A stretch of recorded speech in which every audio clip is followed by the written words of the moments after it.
Kita mula dengan Ummul Quran Al-Fatihah. A'udzubillahi minasyaitonirrajim. Bismillahirrahmanirrahim. Alhamdulillahi rabbil alamin, arrahmanirrahim, maliki yaumiddin. Iyyaka na'budu wa iyyaka nasta'in. Ihdinas siratal mustaqim. Siratal ladzina an'amta 'alaihim ghairil maghdubi 'alaihim waladdallin. Amin. أعوذ بالله السميع العليم من الشيطان الرجيم. بسم الله الرحمن الرحيم. إن الحمد لله نحمده ونستعينه ونستهديه ونستغفره ونعوذ بالله من شرور أنفسنا ومن سيئات أعمالنا. من يهده الله فلا مضل له ومن يضلل فلا هادي له. أشهد أن لا إله إلا الله وحده لا شريك له وأشهد أن محمدا عبده ورسوله. قال رب اشرح لي صدري ويسر لي أمري واحلل عقدة من لساني يفقهوا قولي. رب زدني علما. أما بعد. Assalamualaikum warahmatullahi wabarakatuh. Alhamdulillah. Pertama-tama kita syukur pada Allah diberikan kesempatan pada pagi ini untuk sama-sama kita berkumpul, insya-Allah, dalam masa yang ringkas untuk sama-sama kita cuba merenung beberapa perkara berkenaan dengan persiapan kita, berkenaan dengan amalan-amalan kita, pengisian kita di akhir zaman, kerana di dalam perjalanan kita menuju kepada redha Allah, redha Allah ini ada banyak ujian, ada banyak kesusahan-kesusahan yang kita akan hadapi. Sama ada kesusahan itu dalam bentuk ujian-ujian akidah, ujian iman, ujian hati kita, ujian dalam bentuk pemikiran, ujian dalam bentuk amalan-amalan, ujian dalam bentuk ukhuwah, dan juga ujian dalam bentuk amalan-amalan yang kita nak istiqamah. Jadi ada banyak lagi lah ujian-ujian yang kita bakal hadapi. Jadi sebab itulah wajib untuk kita sentiasa meningkatkan kekuatan kita dan membina satu potensi yang baru untuk bangkit. Hari ini mesti lebih baik daripada semalam. Ya Allah, Ya Hayyu Ya Qayyum, birahmatika nastaghits, berilah kekuatan kepada kami untuk berhadapan dengan suasana-suasana kelemahan yang ada dalam diri kami, dan jadikanlah kami ini hamba-Mu yang istiqamah dengan amalan yang soleh, insya-Allah. Saya nak mulakan dengan kita mentajdidkan syahadah kita sama-sama, untuk kita minta pada Allah diberikan kekuatan pada kita, iman dan amal yang taat, menjauhi segala perkara yang dilarang oleh Allah, meminta Allah supaya Allah memberikan kekuatan kepada kita untuk melaksanakan segala amal, kewibawaan untuk mengalahkan musuh-musuh yang ada, musuh-musuh Islam, musuh-musuh Allah, musuh kita, dan kemudian kita mohon supaya Allah SWT memberikan kepada kita kekuatan untuk menjadikan segala yang kita lakukan itu ubudiyah kita ikhlas, ubudiyah kita itu benar, dan akhirnya ubudiyah kita diterima oleh Allah, yang dimustajabkan amalan tadi. Mesti kita A'udzubillahi minasyaitonirrajim. Bismillahirrahmanirrahim. Bismillahirrahmanirrahim. Bismillahirrahmanirrahim. أشهد أن لا إله إلا الله وأشهد أن محمدا رسول الله. أشهد أن لا إله إلا الله وأشهد أن محمدا رسول الله. أشهد أن لا إله إلا الله وأشهد أن محمدا رسول الله. اللهم صل على سيدنا محمد وعلى آل سيدنا محمد كما صليت على سيدنا إبراهيم وعلى آل سيدنا إبراهيم وبارك على سيدنا محمد وعلى آل سيدنا محمد كما باركت على سيدنا إبراهيم وعلى آل سيدنا إبراهيم في العالمين إنك حميد مجيد. Alhamdulillah. Tuan-tuan dan puan, pada hari ini kita nak menyatakan dengan sepenuh rendah diri dan rendah hati kita pada Allah bahawa sesungguhnya Allah Subhanahu Wa Taala akan membantu kita untuk menang. Allah akan membantu orang beriman untuk menang. Allah akan memberikan kekuatan orang yang beriman untuk menang, tetapi dengan syarat-syaratnya. Allah menjanjikan kemenangan kepada umat Islam, tapi dengan syarat. Ada dia punya syarat-syaratnya. Yang pertama, wajib kita mengikuti prinsip-prinsip yang telah ditetapkan oleh Allah dalam perjuangan. Iaitu yang pertama, kita membina iman kita. Al-iman al-amik. Kita membina keimanan kita, keimanan yang mendalam, bahawa segala yang kita lakukan ini adalah merupakan perkara yang datang sumbernya daripada iman. Masdar wahid. Masdar wahid maknanya apa? Kita menjadikan hanya satu sahaja sumber yang menyebabkan kita beramal dan kita bersama-sama di dalam segala perkara di kehidupan ini, iaitu apa sahaja yang kita lakukan itu sumbernya adalah al-iman. Beriman kepada Allah. Ini nombor satu. Ini syarat kemenangan. Kalau kita tidak meningkatkan iman kita, maka pasti kita kalah. Pasti kalah. Walaupun kita bersama dengan jamaah yang kuat, jamaah yang banyak ulama, jamaah yang banyak orang saleh, tapi kalau kita tidak meningkat iman kita, kita kalah. Kita akan tersisih, kita akan terpinggir daripada mereka yang berjalan. Ibaratkan mereka yang berlari, sekelompok manusia yang berlari dalam larian maraton. Lari dalam larian maraton, dan kemudian pada masa itu perjalanannya itu 100 km. 100 km. Jadi perjalanannya jauh. Dan cuacanya pula panas terik. Dan dalam keadaan angin bertiup kuat melawan arah perjalanan. Dalam keadaan pula abuk yang banyak dan sebagainya. Ada halangan, ada ujian. Maka mereka yang tidak cukup latihan, mereka yang tidak cukup latihan dan amalan untuk menghabiskan maraton 100 km itu, pasti dia tidak akan mampu. Mula okey, laju, lari, tapi mungkin sampai 100 meter dah pancit dah. Dah tak ada kekuatan dah. Jadi ada pula di kalangan mereka yang tidak ada kekuatan juga iman tadi. Jadi sebab tu iman ni dia merupakan driving force. Dan iman ini dia bermula dengan mengenal Allah. Siapa yang semakin hari semakin dekat dengan Allah, semakin hari semakin sayang Allah, semakin merasakan bahawa dia adalah hamba Allah, membina kekuatan-kekuatan dia sebagai hamba Allah, maka alhamdulillah dia mula mengenal Allah. Jadi sebab itu tuan-tuan, hari ini mesti kita lebih kenal Allah, kerana iman bermula dengan kita mengenal Allah. Barulah kita boleh mengucap 2 kalimah syahadah. Tapi kenalnya itu tidaklah hebat, tapi kita meningkatkan makrifat kita. Jadi yang pertama, Allah bagi kemenangan bagi mereka yang menjaga iman dia, meningkatkan imannya, dan sentiasa dalam keadaan memperbaharui iman dia tadi. Yang nombor 2 tuan-tuan, Allah akan memberikan kepada kita kekuatan, kemenangan di akhir zaman ini ialah dengan kekuatan amal soleh. Kena amal, iman tak cukup, yakin tak cukup, percaya tak cukup, kena amal. Amal soleh ini, apa maksud amal soleh? Segala amalan, yang zahir, yang batin, sama ada yang wajib, yang sunnah, ataupun yang harus, yang kita lakukan dalam rangka untuk mendapatkan redha Allah dan kesempurnaan akhirat, itu amal soleh.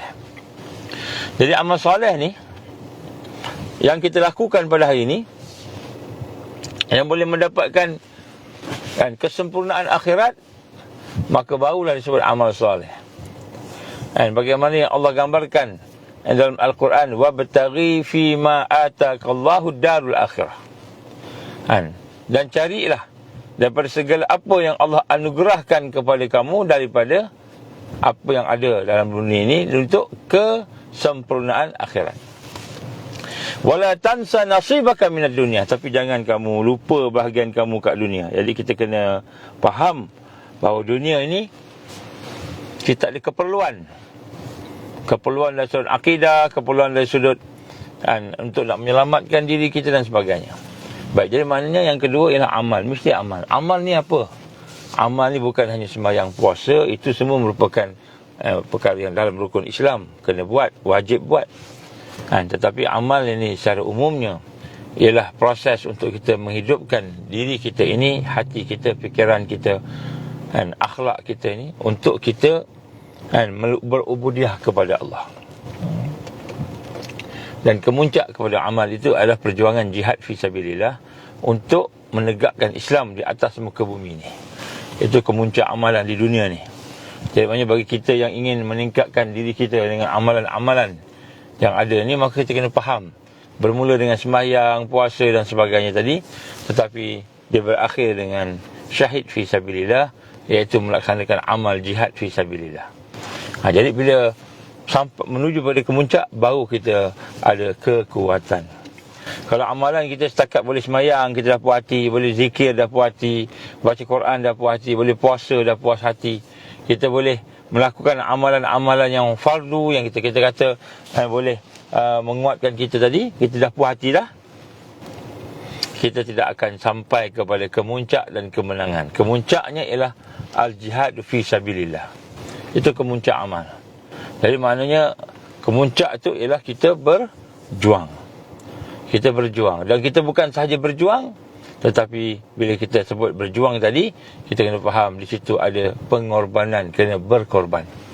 Tak boleh. Apa yang kita nak korbankan? Mungkin diri kita sendiri, mungkin harta kita, mungkin kita kata kepentingan kita, umur kita tadi. Baik. Pada hari ini kita tengok sedikit tentang ukhuwah, iaitu merupakan keperluan ketiga. Yang pertama saya sebut iman, yang kedua saya sebut amal soleh, amal yang tersusun yang boleh menyampaikan kesempurnaan akhirat. Yang ketiga adalah kita berukhuwah. Ukhuwah ni syarat untuk dapat kemenangan. Kalau kita tidak boleh berukhuwah, tidak boleh menghidupkan ukhuwah sama kita, maka kita akan kalah. Sebab tu ada orang dia boleh sembahyang, boleh puasa, dia boleh buat macam-macam, boleh pergi haji, pergi umrah, tiap-tiap tahun pergi umrah, tapi dia tidak berukhuwah. Tidak berukhuwah, tidak melaksanakan tuntutan ukhuwah, tidak melaksanakan tuntutan untuk membina satu ukhuwah. Daripada ukhuwah itu akan terbinanya jamaah. Daripada jamaah itu akan terbinanya perjuangan jihad fisabilillah yang secara tersusun. Maka dia semayang, dia puasa, dia mengaji, dia berzikir, tidak akan ada kekuatan untuk membawa kepada kemenangan dia di dunia dan di akhirat. Jadi tak cukup dengan amalan peribadi, tetapi mesti kita bersama-sama dengan sahabat-sahabat kita, bersama dengan Taifah Mansurah, untuk kita membina kekuatan dan kemenangan. Kerana syarat kemenangan wajib bersama ukhuwah, wajib bersama dengan kasih sayang sesama kita, wajib bersama-sama dengan pengorbanan. Tuan-tuan, puan-puan rahmati Allah, dalam satu kenyataan yang digambarkan oleh seorang alim daripada Nusantara, yang menyatakan bahawa sungguh mereka yang akan menegakkan Islam di akhir zaman ini tidak ramai. Tidak ramai. Dan mereka yang akan mengikut aja itu ramai, tapi masih lagi tidak ramai. Dan mereka yang sesat ramai daripada mereka yang mengikut dan berjuang. Tuan-tuan, kita boleh pilih nak jadi yang mana. Nak jadi orang yang berjuang ataupun jadi orang yang mengikut kepada perjuangan.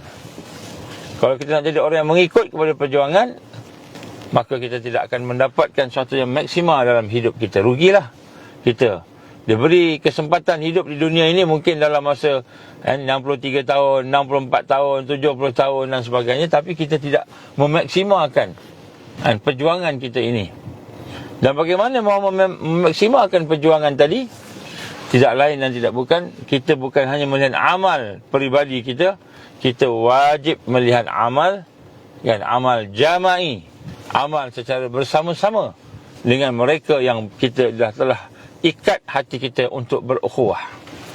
Jadi bila kita boleh menghidupkan yang ini, maka barulah kita akan diberikan oleh Allah karamah.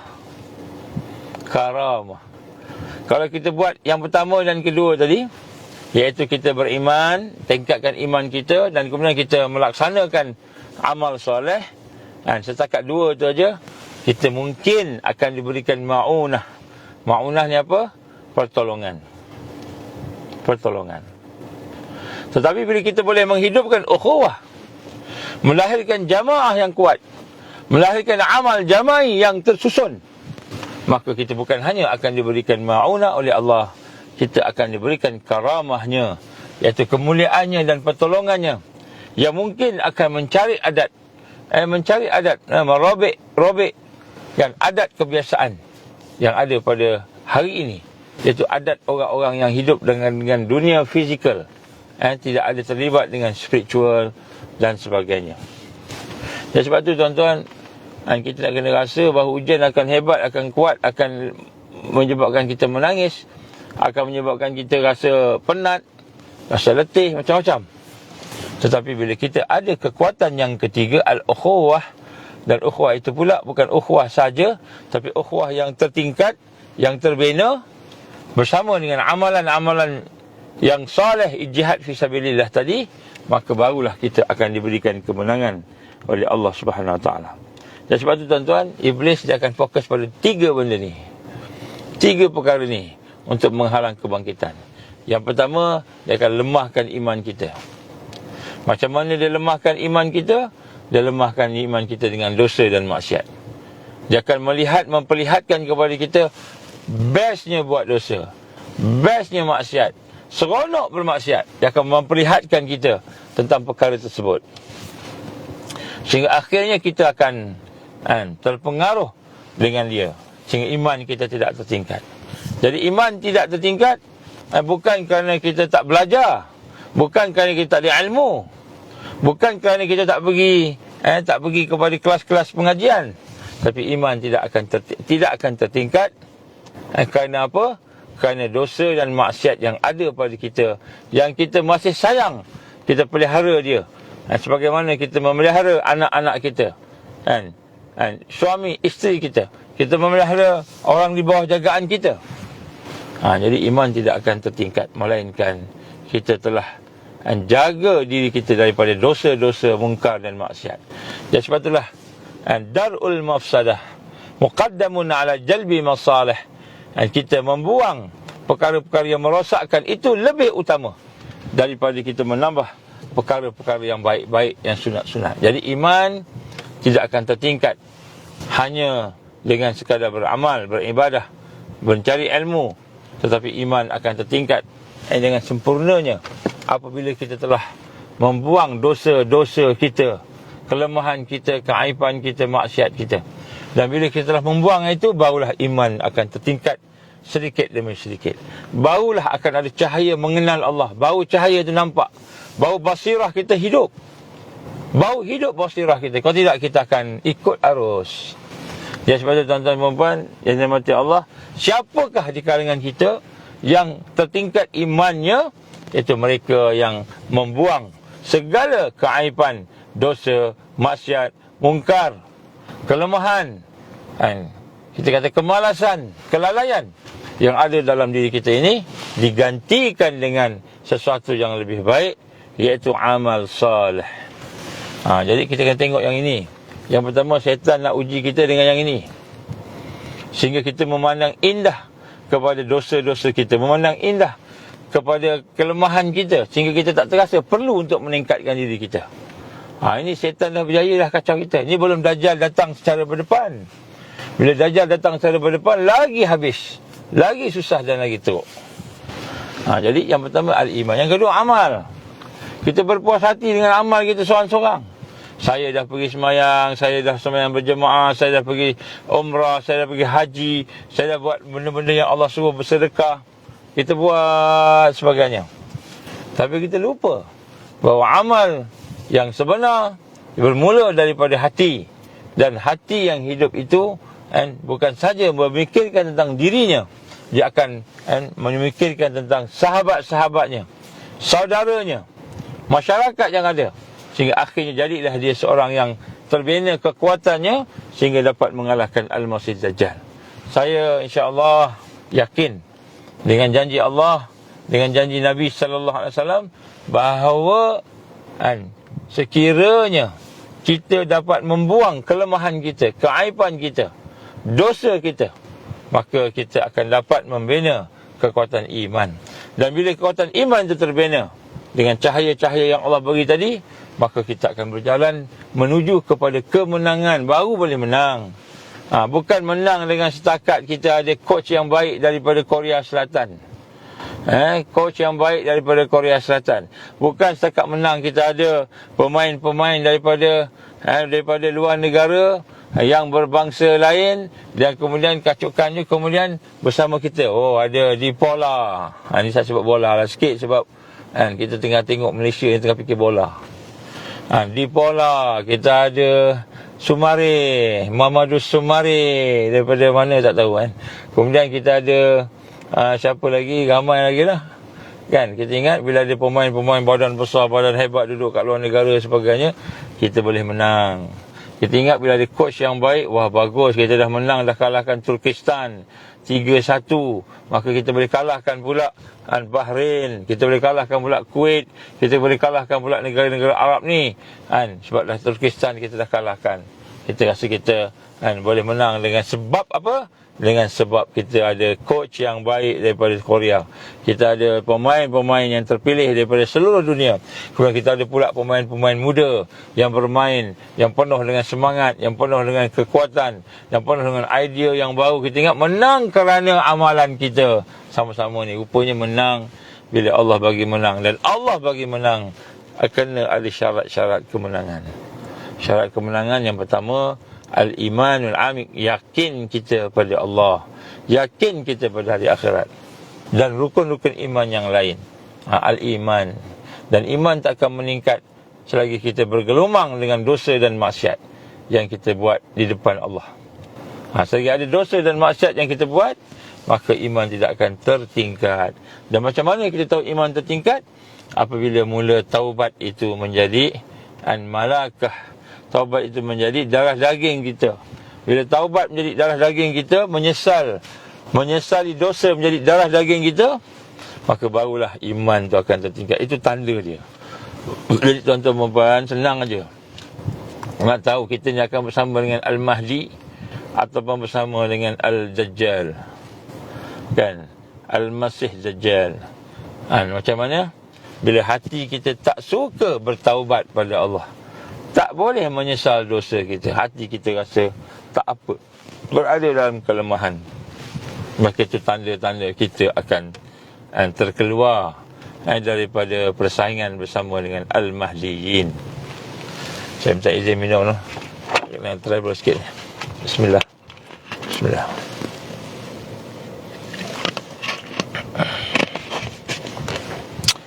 Allah izin tekak kering sikit. Ada beberapa perkara yang jadi sebut sini, tuan-tuan. Ini nombor 1, iman. Nombor 2, kita mesti beramal. Amal pula bukan amal seorang-seorang. Amal apa? Amal yang kita kata berjamaah. Amal secara berukhuwah. Amal secara tersusun. Munazamah, tersusun amal. Jadi amal ni kalau kita ingat, sembahyang tu amal, sembahyang tu persiapan amal. Puasa tu amal, puasa tu persiapan amal. Kalau kita ingat, naik haji tu amal dah, naik haji tu hanya persiapan amal. Amal apa yang kita nak siapkan ni? Yang kita nak siapkan amal untuk menegakkan Islam. Amal untuk menegakkan kekuatan Islam. Amal untuk bangkit. Bila kita boleh bangkit, menegakkan kekuatan Islam, menegakkan keimanan kepada seluruh yang ada ni, bagaimana yang Allah gambarkan, inni ja'ilun fil ardi khalifah, kami mahu menjadikan di atas muka bumi ini kepimpinan, wakil kepada kebenaran, iaitu Allah Subhanahu Wa Taala tadi. Maka amal yang tertegaknya, perjuangan yang boleh membangkitkan khalifah atau membangkitkan kekuatan Islam secara menyeluruh, barulah itu disebut amal yang soleh. Habis amal tadi yang lain tak soleh ke? Soleh juga, tapi itu baru disebut persiapan untuk beramal yang sebenar. Segala kemuncak kepada amal itu adalah al-jihad fi sabilillah. Dan mereka yang berjihad fi sabilillah, maka matinya Allah bagi mati yang istimewa, syahid fi sabilillah. Apa maksud syahid fi sabilillah ni? Apa yang dia dapat? Macam-macam dia dapat. Dan antaranya matinya titisan darah yang pertama jatuh di atas bumi. Atas bumi itu, maka Allah ampunkan semua dosa-dosa dia. Allah ampunkan semua dosa-dosanya, termasuk Allah hapuskan semua hutang-hutang dia. Tapi nak hapuskan hutang bukan macam itu je. Dia hapus hutang, dia kena ada niat nak bayar hutang. Cuma dah mati dulu, tak sempat, Allah hapuskan. Allah tolonglah. Di akhirat nanti Allah tolong orang yang berhutang tadi tu. Jadi amalan yang paling besar ni ialah amalan untuk menegakkan Islam. Sebab tu amalan yang lain bukan kata tidak beramal, tetapi sebenarnya adalah persiapan untuk menegakkan Islam. Barulah kita faham, oh, rupa-rupanya orang yang beriman, orang yang Muslim ni dia kuat. Dia bukannya lemah. Dia bukan lemah. Sebab itulah kita lihat hari ini menjadi satu fitnah apabila para ulama kita hanya berfikir tentang khutbah, ceramah, tulis buku, tulis kitab, tulis fatwa banyak-banyak. Tulis fatwa banyak-banyak. Jadi kita ingat itulah amal seorang ulama. Seorang ulama dengan amalnya cukup dengan dia boleh ceramah, dia boleh baca khutbah, dia boleh berdebat dengan siapa-siapa dia nak berdebat, dia boleh tulis kitab, tulis buku, dia boleh tulis dalam sosial media dia, Instagram lah, kita kata FB dan sebagainya. Itulah amalan ulama. Dia boleh berdebat dengan orang lain, tunjukkan ilmu dia. Itulah amalan ulama. Boleh buat convention dan conference. Itulah amalan ulama. Ulama bukan begitu. Kalau itulah kita kata ilmu yang ada pada dia boleh sampai Google lebih ulama daripada dia. Google, Mr. Google. Kenapa? Google ni tanya apa je ada kat situ. Yang betul pun ada, yang bohong pun ada. Yang OK pun ada, yang KO pun ada. Jadi maknanya Google lebih terror daripada dia. Tanyalah hukum apa pun, semua ada dekat Google. Contoh, ceramah apa, semua ada. Jadi nak sebut sini, ulama ni ialah ulama yang betul-betul memahami amal soleh tadi. Ulama yang memimpin dirinya, keluarganya, sahabat-sahabatnya, sekitarnya untuk menegakkan Islam. Barulah ulama itu warasatul anbiya. Begitu juga kita. Kalau kita nak jadi sebagai orang yang mencontohi Rasulullah sallallahu alaihi wasallam, bukan banyak selawat.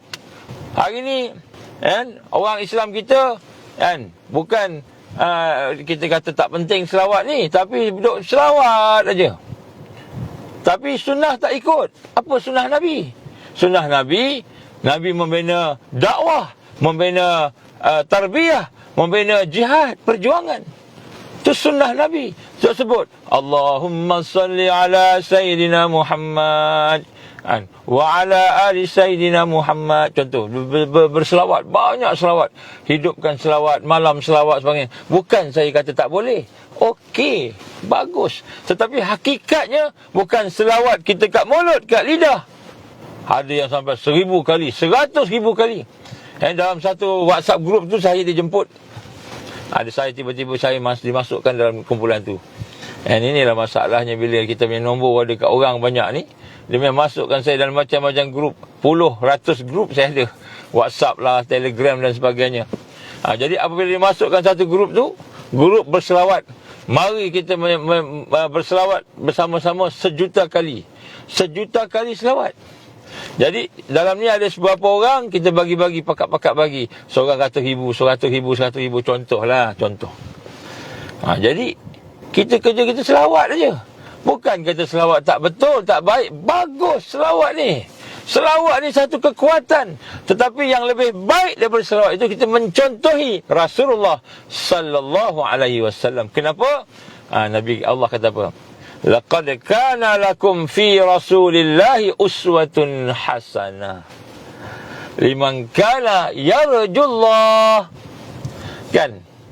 Sesungguhnya pada diri Rasul sallallahu alaihi wasallam itu adalah mempunyai qudwah, contoh yang baik. Jadi sebenarnya kita bukan disuruh selawat sahaja. Walaupun selawat tu penting, bagus, banyak fazilatnya, tapi kita disuruh mencontohi Rasulullah sallallahu alaihi wasallam. Bagi siapa? Liman kana yarjullah, bagi mereka yang nak berhajat, nak berjumpa dengan Allah, bertemu dengan Allah. Dia nak sebut kat sini, kadang-kadang kita rasa macam dah okey dah, aku dah satu hari 100,000 selawat. Satu hari selawat 100,000 kan. Dalam hadis-hadis kata tak masuk neraka, masuk syurga. Contoh, tuan-tuan dan puan rahmati Allah, kalau kita nak berjaya, kalau kita nak ada kekuatan, kalau kita nak ada sesuatu yang manfaat di akhir zaman ini, maka hendaklah kita faham selawat bukanlah satu-satunya ataupun kita kata perkara yang itu sahaja. Tetapi sebenarnya selawat adalah pembuka untuk nak menyayangi Nabi, kemudian mencontohi Nabi. Apa yang contoh tadi? Nabi menegakkan Islam, Nabi berdakwah, Nabi mentarbiah, Nabi berjuang sampai luka-luka. Rasul sallallahu alaihi wasallam berjuang sampai luka-luka, patah gigi baginda Nabi sallallahu alaihi wasallam berjuang sampai berdarah-berdarah, terpaksa dikelilingi oleh sahabat nak selamatkan Rasul yang sedang diserang oleh musyrikin. Nabi sampai berdarah. Kita selawat, seronok selawat, buat konsert selawat. Kita seronok dalam berselawat ni, seronok. Oh, Allahumma salli alaihi. Kita semua cukup seronok. Bukan tak boleh, tetapi itu bukan contoh daripada Rasulullah sallallahu alaihi wasallam. Contoh Nabi apa? Nabi bersusah payah pergi dakwah, Nabi bersusah payah bantu orang untuk tarbiyah dia, Nabi bersusah payah menegakkan Islam, melatih dirinya dengan kekuatan demi kekuatan. Ini baru amal yang soleh. Kalau kita setakat berpuas hati dengan amalan fardiyah kita, setakat kita seorang-seorang kita boleh semayang, boleh puasa, boleh selawat, boleh baca Quran, boleh zikir, maka kita akan tertipu dengan sistem yang ada. Sistem hari ini, tiap-tiap hari ada yang murtad. Tiap-tiap hari ada yang murtad. Tiap-tiap hari. Tiap-tiap hari ada yang derhaka ke Allah. Tiap-tiap hari ada yang meruntuhkan agama Allah. Sistem yang ada pada hari ini. Tapi kita tak perasan. Kita ingat cukup aku boleh semayang, puasa, pergi haji. Haji, aku pergi umrah. Cakap dengan orang, Alhamdulillah, Allah bagi rezeki pada saya. Saya boleh pergi umrah tiap-tiap tahun. Setahun 2 kali pergi, 3 kali pergi umrah. Kenapa? Saya ni mutawif. Mutawif.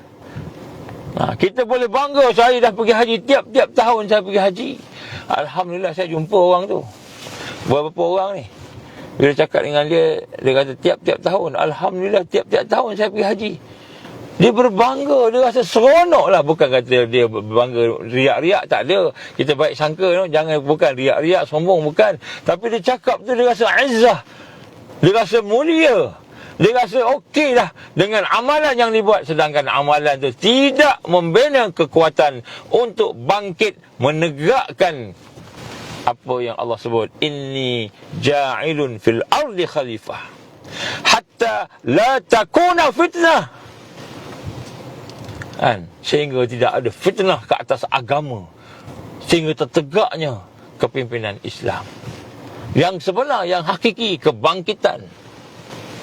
Jadi tuan-tuan rahmat Allah, kita kena tengok semula ni, kena muhasabah semula. Sebab saya nampak Dan akhir zaman ni bertambah teruk dah. Minta maaf lah, saya minggu lepas saya tak dapat nak buat satu live pun. Allah izin ada program tamrin di sebelah satu kawasan, kemudian pergi ke sana sini. Allah izin dengan mungkin ada beberapa faktor tak dapat lah. Masa-masa tu tak dapat nak di. Minggu lepas memang satu kuliah pun saya tak dapat buat. Walaupun saya ada cadang nak buat, tapi bila nak buat tu tak jadi, ada je. Jadi insya-Allah makin banyak kerja-kerja yang kena dibuat, tuan-tuan dan puan. Tetapi hari ni umat hari ni ulama'nya berpuas hati dengan ceramah. Nak tunjukkan dia alim, dia boleh berceramah. Nak tunjukkan dia alim, dia boleh berdebat dengan orang. Nak tunjukkan dia alim, dia boleh bagi khutbah. Nak tunjukkan dia alim berilmu, dia boleh tulis kitab. Nak tunjukkan dia alim berilmu, dia boleh hidupkan sosial media, jawab semua fatwa-fatwa, berfatwa sini dan berfatwa sini. Nak tunjukkan dia alim, ulama, nak tunjuk alim dia macam itu. Ulama tertipu dengan amal soleh. Amal soleh bukan sekadar khutbah. Amal soleh bukan sekadar kita menjadi khatib, menjadi penceramah, menjadi penulis buku dan kitab. Amal soleh kita memimpin umat untuk bangkit. Dengan ilmu kita, dengan takwa kita, dengan khasyah, dengan ketakutan kita kepada Allah, kita memimpin umat untuk bangkit. Itu ulama warasatul anbiya. Itu ulama. Betul orang-orang yang umara pula. Ingatlah cukup dengan memimpin. Kita nak kena jaga siasah kita, nak kena jaga kita punya kepimpinan kita jangan sampai jatuh. Kita kena ikut bersama-sama dengan siasah kita. Kita kena tahaluf siasi dengan kumpulan ini, kumpulan itu. Dan hanya mementingkan sekadar siasi nak pegang kuasa je. Nak tengok kuasa. Supaya saya ada kuasa. Supaya kuasa saya tidak dicabar. Supaya saya ada kuasa untuk menentukan sesuatu. Maka umara kita, kepimpinan kita hanya tengok kuasa je. Dan dia kata itulah amalan paling hebat. Paling hebat. Kamu ni NGO. Kamu ni persatuan biasa. Tak ada apa-apa. Aku ni politik yang nak membentuk siasah. Maka pada masa itu kita tertipu dengan siasah dan demokrasi dan Zionis yang ada pada hari ini. Kita ingat itulah Islam dah. Rupanya kita duduk di dalam satu saya nak sebut ni marah je orang, kan? Hebat macam mana pun sistem jahiliah manusia ni, nampak jernih, nampak bersih, nampak baik. Ibaratkan kita berada di dalam air yang nampak bersih, nampak jernih, tak ada bau busuk, semua bagus, tetapi hanyalah air kencing. Jadi sistem jahiliah, kenapa kita berada dalam sistem jahiliah begini? Kita buat A, B, C, D kerana kita terpaksa buat rukhsah. Yang azimahnya, yang sebenarnya kita kena meningkatkan. Dan amalan tadi bukan sekadar politik. Kita ingat menang undi, kita boleh menang dah. Dah boleh menang dah negara kita ni. Dah boleh menang, dah boleh berkuasa dengan politik. Tak cukup. Bila kita rasa cukup dengan politik, letih dengan ceramah, letih dengan tulis kitab, tetapi kita tidak membangkitkan iman, amal soleh yang memberi kekuatan, dan juga tidak membangkitkan ukhuwah dan kekuatan ummah, maka kita hanya bermain-main di tepi-tepi perjuangan. Tak masuk lagi dalam berjuang. Saya tegur ulama-ulama ini bukan sebab saya pandai, tidak. Saya tegur ulama bukan sebab saya lebih berilmu, tidak. Saya yang paling tak ada ilmu jugalah. Saya yang paling tak pandai. Tapi saya tegur diri saya sendiri. Kepada para ulama, kepada para umara yang memimpin, jadi pemimpin. Tak kira lah pemimpin apa. Ada orang pemimpin politik, ada orang pemimpin NGO, ada orang pemimpin harakah Islam, ada orang memimpin dakwah, ada orang memimpin macam-macam ada hari ini. Siapa pun kita yang memimpin tadi, pastikan amal soleh bukan sekadar amal fardiyah, amal individu, tetapi amal soleh, amal yang digabungkan, disinergikan, diikatkan dengan ukhuwah lillah fillah, membentuk satu kekuatan taifah mansurah, dan kemudian amal itu membina kebangkitan Islam. Selagi tidak membina kebangkitan Islam, kita baru bermain-main di tepi-tepi amal soleh. Tak masuk lagi. Tak masuk lagi.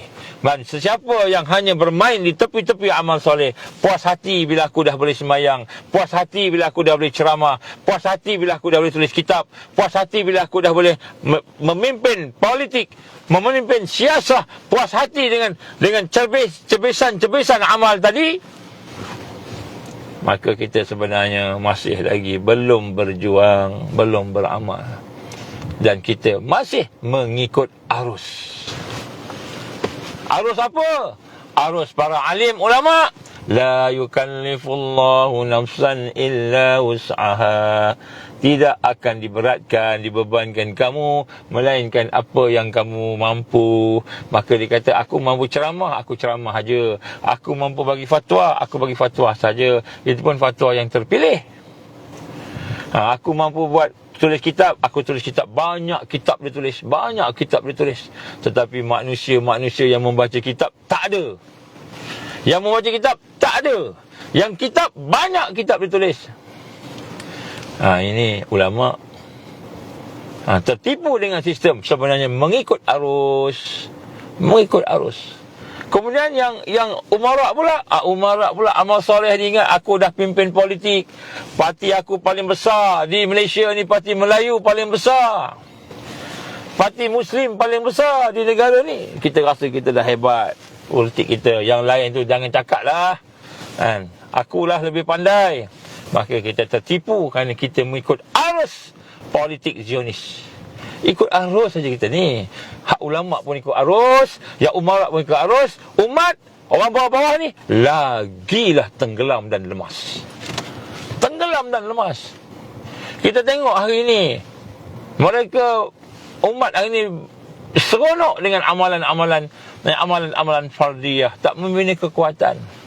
Bila baru nak bina platform, baru nak buat kerja-kerja secara jama'i kan, masa itulah kita tengok, rupanya hari ni teruk. Akhirnya semua orang teruk, aku je betul. Tak boleh nak bekerja secara jama'i, tak boleh nak kerja cara dengan ukhuwah fillah, tak boleh. Kenapa? Kerana kita nampak kita betul, orang lain salah.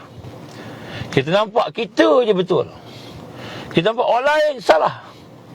Ini masalah kita, sama-sama kita ni nak kena betulkan. Saya bukan cakap orang lain salah, saya betul, bukan.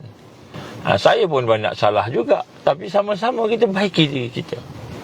Kerana amal soleh, amal yang membina kekuatan, menyempurnakan akhirat kita untuk mendapat redha Allah.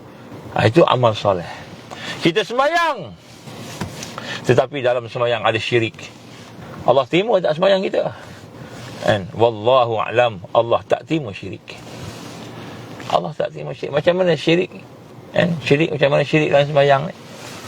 Kita sembahyang, Allahu Akbar, kita sembahyang, tapi hati kita masih lagi sayang kat dunia, kenal kat dunia lebih daripada kenal Allah, kenal projek lebih daripada kenal Allah, utamakan projek lebih daripada utamakan Allah. Allahu Akbar.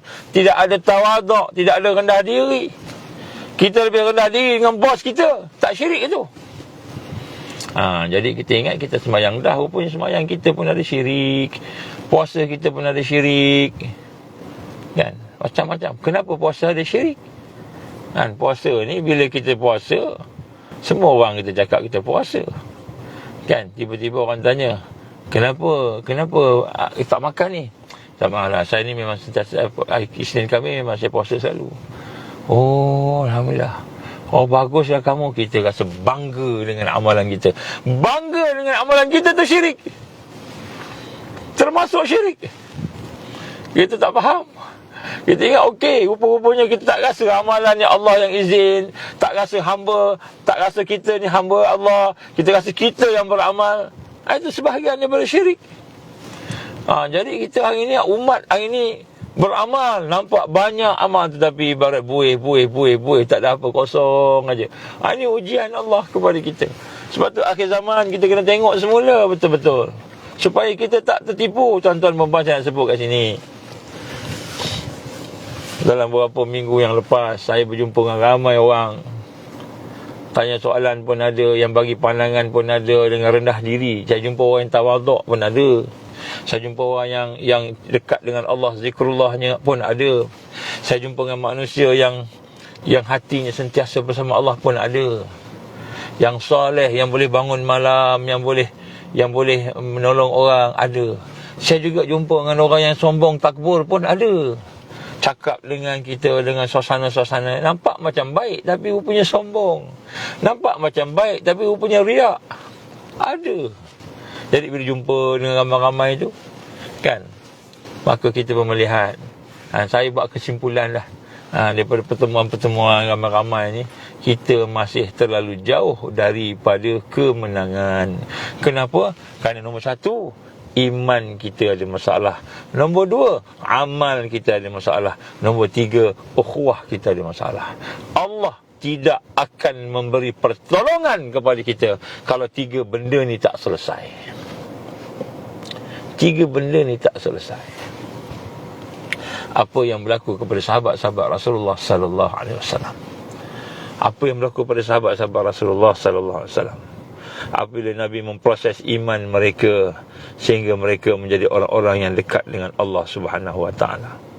Sehingga mereka bukan sahaja menjadi orang yang dekat dengan Allah, mereka menjadi orang-orang yang begitu dekat, rapat dengan sahabat-sahabat mereka.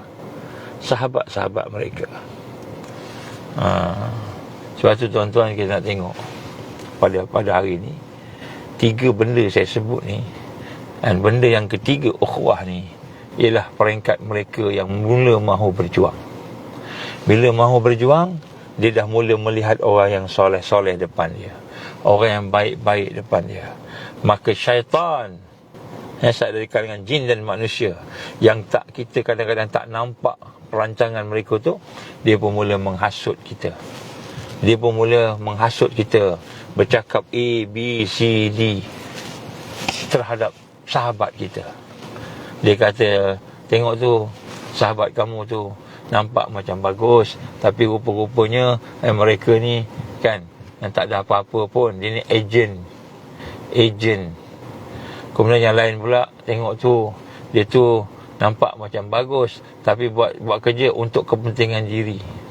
Yang itu pula, tengok tu nampak macam bagus, tapi rupa-rupanya dia menabur fitnah. Yang itu pula nampak macam bagus, tapi rupa-rupanya dia jahat. Jadi tuan-tuan perempuan, bila dah mula nak berjuang ni, mula nak ada platform, buatlah platform apa pun tak kira, buatlah pertubuhan apa pun tak kira, tetapi ukhuwah kita tak boleh bina atas asas iman tadi, atas ikhlas dan benar tadi, maka kita sebenarnya musuh Islam. Sifat-sifat munafik, sifat-sifat musuh Islam ada pada kita. Ummu Musa menulis, kemenangan masih jauh kan 3 perkara. Nota sahih. Saya suka. Terima kasih, jazakumullahu khairan katsira pada mereka yang menulis nota. Sebab saya cakap tu tak adalah nota gitu-gitu, tapi yang tak ada yang spesifik kan, kena tulis. Baik, saya nak sebut kat sini, apakah virus-virus yang menyebabkan kita hari ini tak boleh nak beramal, tidak boleh mendapat satu kekuatan untuk bangkit ni. Untuk bangkit, bukan untuk kita boleh semayang, puasa, haji sebagainya, itu kita buat dah. Ada di kalangan kita baru nak buat, tak apa, buat dah juga. Tapi nak membina kekuatan, yang pertama sekali, kan, hati kita, fikiran kita, perasaan kita masih tamakkan dengan nikmat dunia. Kita masih tamak dengan nikmat dunia. Walaupun kita berukhuwah, walaupun kita berjuang, tapi hati kita masih ada lagi perasaan tamak kepada nikmat dunia, sehingga menyebabkan kita tidak boleh berukhuwah, sehingga kita tak boleh berjamaah dengan baik. Apa maksud kenikmatan dunia ni? Segala yang nikmat dalam dunia ni kita suka, masih kita suka. Tak boleh ke kita nak suka kepada benda yang baik-baik dalam dunia, nikmat tadi? Bukan tak boleh, tetapi kita tamak. Apa maksud tamak ni? Kita nak Kan, kita nak sesuatu tu luar biasa, nak lebih-lebih. Ada orang tamakkan populariti, dia hajatkan kepada populariti, glamour. Saya minta izin minum air sikit. Bismillah.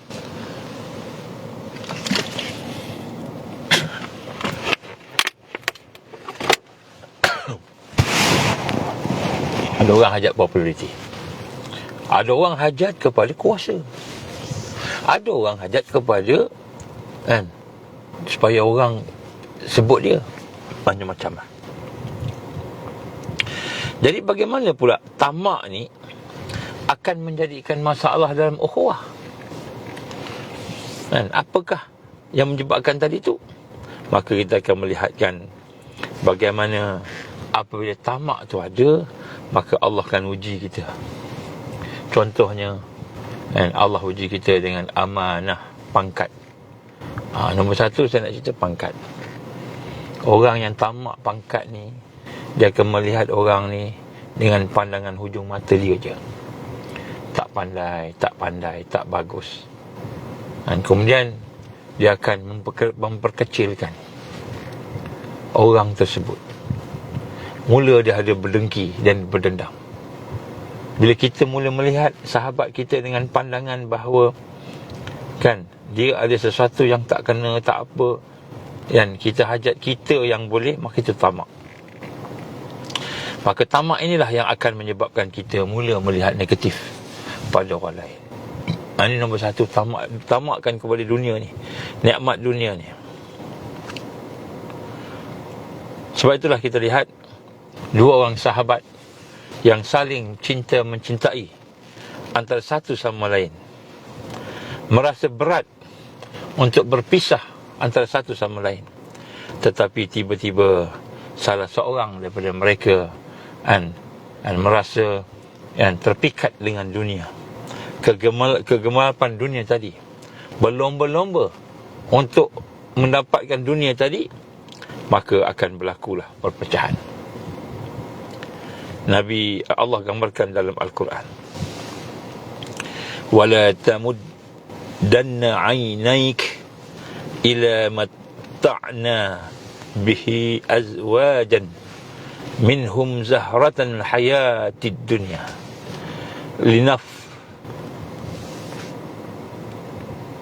linaftinahum fihi warizqu rabbika warizqu rabbika khairun wa abqa.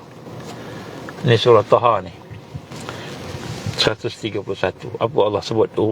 Dan jangan kamu tujukan kedua mata kamu, jangan kamu tujukan kedua mata kamu kepada apa yang telah kami berikan kepada golongan-golongan daripada mereka sebagai bunga-bunga kehidupan dunia ini, untuk kami uji mereka dengannya, dan kurnia Rabbmu, kurniaan daripada Rabbmu, Tuhan kamu itu lebih baik dan lebih kekal. Jadi Allah ajar kita apa? Allah ajar kita, bila kita melihat satu kelebihan yang ada pada sahabat kita, yang ada kepada kawan-kawan kita tadi, maka jangan kita tujukan mata kita kepada kelebihan yang ada pada mereka, sehingga menyebabkan timbul satu perasaan bahawa kita nak benda tu, saya nak benda tu, saya nak perkara tersebut. Maka akhirnya kita akan berpecah dengan dia. Kita rasa kita nak, aku nak benda ni, aku nak benda ni, dia kata. Kemudian Allah kata apa di sini? Allah gambarkan sungguh-sungguh sebenarnya apa yang Allah bagi kepada sahabat-sahabat kita tadi itu, pada kita juga, kenikmatan tadi adalah merupakan satu ujian. Daripada bunga-bunga dunia, keindahan dunia, Allah uji. Mungkin orang tu ada boleh bercakap lebih, mungkin orang tu boleh bergerak lebih, ada macam-macam. Kita tengok, kita perhati, patutnya aku yang buat ni, patutnya aku yang buat ni, patutnya aku yang lebih ni. Maka Allah larang. Allah larang kenapa? Kerana itulah yang menunjukkan bahawa kita tamak dengan dunia. Allah bagi kepada seseorang sahabat kita kelebihan, patutnya kita seronok dengan kelebihan yang ada pada dia, kekuatan yang ada pada dia, sehingga menyebabkan apa yang ada pada dia tu kita sama-sama dapat manfaat. Tetapi apa berlaku? Kita rasa tamak, kita nak pula benda tu. Maka sebab itulah Nabi menggambarkan kepada kita, izhad fid dunya yuhibbakallah, wazhad fima fi aidin nas tuhibbakan nas. Maka Rasul sallallahu alaihi wasallam, dan berzuhud kamu dengan nikmat dunia, maka Allah akan sayang pada kamu. Berzuhud kamu daripada apa yang dimiliki oleh manusia, nescaya kamu akan dicintai oleh manusia. Ya, sebab itulah kenapa susah sangat kita nak berukhuwah ni. Kerana nombor satu, kita tamak dengan dunia. Apa yang ada pada sahabat kita tu, kita nampak patutnya ada kat aku yang patut lebih daripada dia, aku yang patut hebat daripada dia. Maka di sinilah hati akan berubah apabila kita membandingkan kelebihan nikmat dunia. Maka mata kita akan tertuju kepada pesonanya harta dan nikmat dunia. Oh, dia boleh buat ni, oh dia boleh buat tu, dan aku tak boleh. Sementara dia melihat dalam dirinya dengan kadar yang rendah, maka hati yang bersahabat tadi akan berubah. Maka kita akan semakin jauh daripada bersahabatan yang ikhlas. Sebab tu tuan-tuan, perempuan, lagi banyak kita cinta dengan dunia, lagi banyak kita tamak dengan dunia, maka lebih jauh kita daripada sifat al-isar, iaitu sifat mengutamakan sahabat kita. Sedangkan Nabi bersabda dalam hadisnya, la yu'minu ahadukum hatta yuhibba li akhihi ma yuhibbu li nafsihi. Tak sempurna seseorang iman itu sehinggalah dia mencintai saudaranya macam mana dia mencintai dirinya sendiri. Jadi apabila kita mula tamak dengan dunia, maka pada kita lah ada sifat ego. Sifat ego akan timbul. Kita mula rasa diri aku ni patutnya yang buat dapat ni, diri aku yang lebih baik. Maka timbullah perkataan-perkataan aku lebih baik daripada dia. Sebenarnya aku lebih baik itu bukan kita sebut dalam lidah kita, tapi perasaan kita, sebab kita tamakkan apa yang ada pada orang tu. Kalau boleh tak nak ada. Tamak pada dunia ni sebenarnya. Dan tamak pada dunia inilah yang akan menjadikan penyakit hati kita bertambah-tambah, sehingga memecah belahkan ukhuwah dan memecah belahkan amalan-amalan jama'i. Amalan-amalan jama'i. Jadi ukhuwah yang ada pada kita ni akan hancur, akan semakin buruk apabila kita tamak dengan sesuatu yang ada pada kita. Kita rasa kita yang hebat, kita tamak dengan ilmu, tamak dengan dunia ni lah, dunia ni. Jadi sebab tu tuan-tuan berhormat Allah, kita tengok apa yang Allah gambarkan dalam surah Al-Hasyr ayat 9. Dan apa yang Allah gambarkan kat sini kepada kita tentang sifat-sifat orang yang diberikan iman. Wallazina tabawwa'u ad-dara wal iman min qablihim tuhibbuna man hajara ilaihim wala yajiduna fi sudurihim hajatan mimma utu wa yu'siruna ala anfusihim walau kana bihim khassasah wa man yuqa syuhha nafsihi fa ulaika humul muflihun. Tuan-tuan, ayat ni Allah gambarkan kita tentang Ansar dan Muhajirin. Dan orang-orang yang telah menempati ataupun menduduki ataupun tinggal di kota Madinah dan telah beriman, iman masuk dalam hati dia. Ini orang Ansar. Sebelum kedatangan mereka, iaitu orang Muhajirin, mereka mencintai orang yang berhijrah kepada mereka. Mereka sayang kepada sahabat mereka yang berhijrah, Muhajirin. Dan mereka tidak menaruh keinginan dalam hati mereka terhadap apa yang diberikan kepada mereka, iaitu orang Muhajirin. Dia tak rasa iri hati, tak rasa tamak, tak rasa kelebihan Muhajirin ni, tak rasa kan. Dan mereka mengutamakan Kalangan muhajirin tadi ke atas diri mereka Ansar. Dia mengutamakan orang muhajirin sekalipun mereka sangat memerlukan apa yang diberikan. Dia perlukan benda tu, tapi sayang dia pada orang muhajirin tadi, kerana iman yang telah masuk dalam hati-hati mereka itu. Dan siapakah yang telah waman yukashuha nafsih faulaika humul muflihun, siapa yang terpelihara daripada asyuh. Asyuh ni apa ni? Syuh ni kekikiran, kebakhilan, maka itulah orang yang beruntung. Tapi nak sebut kat sini, syuh ni Allah gambarkan syuh ni, dia apa beza bakhil dengan syuh ni? Bakhil ni dia ada harta, dia ada kekuatan, dia ada kemampuan, kapital, dan kemudian selepas tu dia tak nak sedekah, tak nak infak, maka dia simpan harta dia tadi, benda tadi, mungkin masa dia, fikiran dia, sebagainya, harta apa saja harta, kemudian dia suruh orang lain buat, tak apa. Itu bakhil. Itu bakhil, maknanya dia tamak dengan tadi sampai peringkat dia tak mau bagi harta dia, orang lain bagi tak apa, bagilah macam tu. Itu bakhil. Haji bakhil, bakhil itu. Syuh ni pula macam mana? Syuh ni pula syuh nafsi. Syuh nafsi ini, syuh ni maknanya dia lebih teruk daripada bakhil. Apa maksud teruk bakhil? Teruk daripada bakhil ni, contohnya dia ada sesuatu dan dia tak nak infak, tak nak tolong orang, tak nak infak, tak nak bantu orang, tak nak derma, tak nak apa, tak nak berkorban tadi, contoh. Dan kemudian dia tak nak orang lain pun berkorban juga. Itu syuh nafs. Maknanya dia bukan sahaja bakhil, tetapi dia tak nak orang lain buat benda tu. Dia pun tak nak orang lain infak.